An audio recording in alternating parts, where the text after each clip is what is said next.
Saudara-saudara yang terkasih di dalam nama Tuhan Yesus, dimanapun berada saat ini,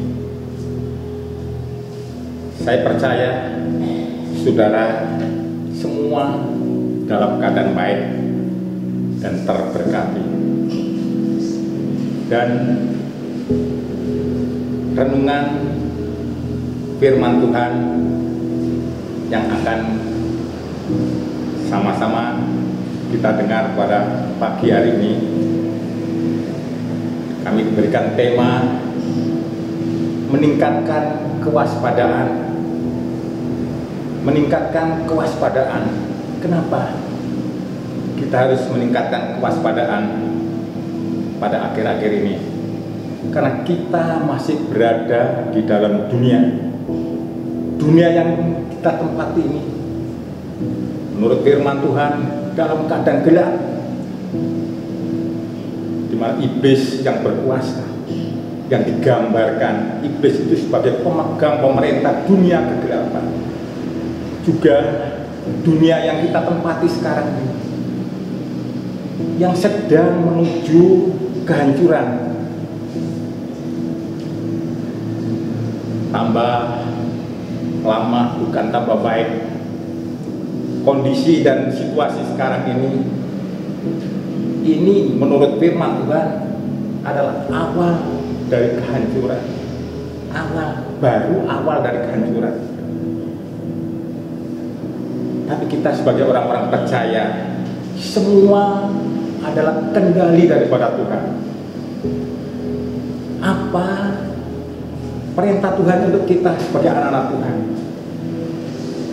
Kita lihat di 1 Petrus pasal 5 ayat 8.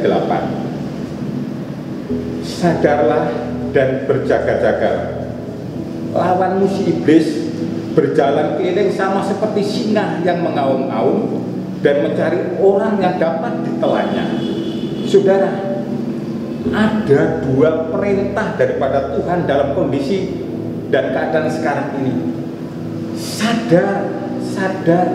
Sadar ini berarti pikiran kita harus sehat. Kita memiliki pikiran yang sehat atau berpikir secara positif. Yang kedua, berjaga-jaga. Ini artinya kita dengan berdoa dan membiarkan pikiran kita di bawah kontrol Kristus. Kalau orang dunia atau pemerintahan kita sedang melakukan pembatasan untuk berjaga-jaga, kita sebagai anak-anak Tuhan harus terus berdoa dan membiarkan pikiran kita di bawah kontrol Kristus. Saudara, saya tunjukkan cara-cara iblis untuk menyerang manusia. Contoh, saya ambil dari kitab Kejadian pasal 2. Kitab Kejadian pasal 2 ayat yang ke-16 dan 17. Ini adalah perintah Tuhan kepada Nabi Adam dan Nabi Hawa, manusia pertama. 16. Lalu Tuhan Allah memberi perintah kepada manusia, semua pohon dalam taman ini boleh kau makan buahnya dengan bebas, tetapi pohon pengetahuan tentang yang baik dan yang jahat itu janganlah kamu makan buahnya, sebab pada hari engkau memakannya pastilah engkau mati. Tetapi iblis itu pintar, saudara. Di pasal yang ketiga, inilah upaya iblis untuk menjatuhkan manusia. Kita lihat di ayat 4 dan ayat 3 dan ayat 4. Tetapi, kata iblis ini, tetapi tentang buah pohon yang ada di tengah-tengah taman, Allah berfirman, jangan kamu makan apapun raba buah itu, nanti kamu akan mati. Tetapi ular itu berkata kepada perempuan itu, sekali-kali kamu tidak akan mati.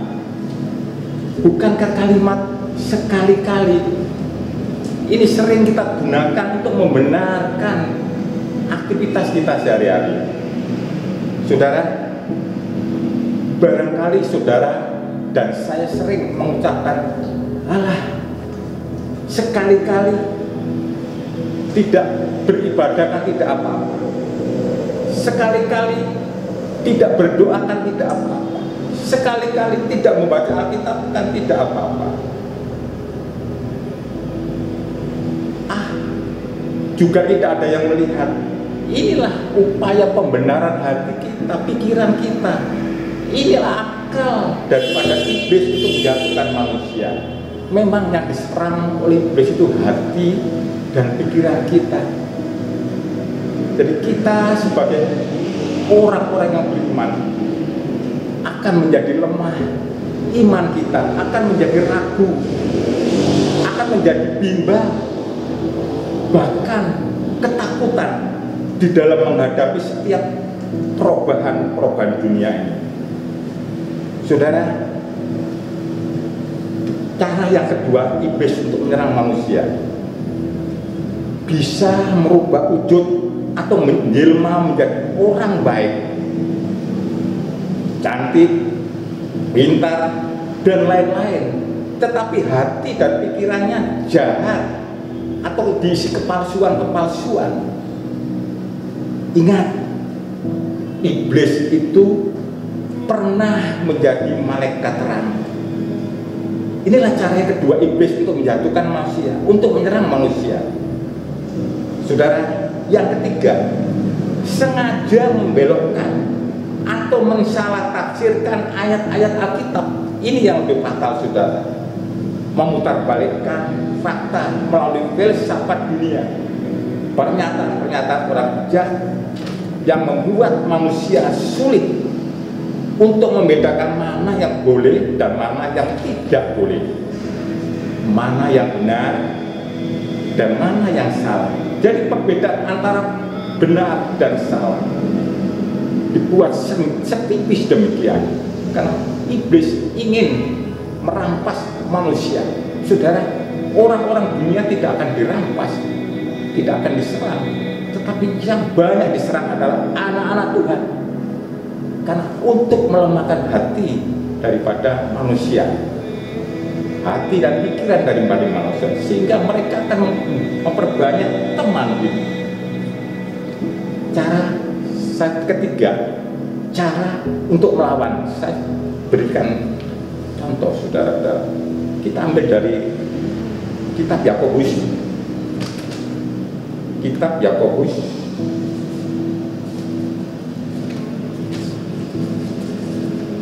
pasal 4 ayat 7. Karena itu tunduklah kepada Allah dan lawanlah iblis, maka ia akan lari daripadamu. Jadi kita harus tunduk kepada Allah. Apa artinya tunduk, saudara? Menurut perintahnya, menurut apa yang difirmankannya. Kalau di dalam Efesus pasal 6 ayat 10 sampai 12 itu, anak-anak Tuhan harus kuat melawan. Itu baik dengan jasmani maupun rohani. Dan di dalam 1 Petrus 5 ayat 9, kita memang diwajibkan memiliki iman yang teguh. Kalau dalam 1 Tesalonika pasal 5 ayat 21, itu segala sesuatu itu harus kita uji untuk mematahkan pendapat-pendapat iblis yang akan menyesatkan manusia. Mengujilah segala sesuatu dan peganglah yang baik. Itu di 1 Tesalonika pasal 5 ayat 21. Dan 2 Timotius 3 ayat 16, yang bisa merubah atau memberikan kekuatan atau menyatakan benar atau tidak itu hanya di dalam firman Tuhan. Saudara, sebenarnya atau sesederhana saja. Jadi intinya apa yang sudah saya utarakan, kita sebagai manusia biasa, kita sebagai anak Tuhan, pertama harus sadarnya dan berjaga-jaga, terus berjaga-jaga dan berdoa dengan tekun, saudara-saudara. Dan yang bukan hanya sampai di situ, tetapi mempelajari firman Tuhan dengan seksama dalam kehidupan kita, agar kita diberikan kemenangan untuk menghadapi iblis yang berusaha menyerang kita. Kalau di 1 Petrus ayat yang pasal 5 ayat yang ke 9, lawanlah dia dengan iman yang teguh, sebab kamu tahu bahwa semua saudaramu di seluruh dunia menanggung penderitaan yang sama. Ya. Jadi kita tetap mempunyai iman yang teguh agar saudara dan saya sebagai anak-anak Tuhan diberikan kemenangan untuk melawan si iblis yang jahat itu.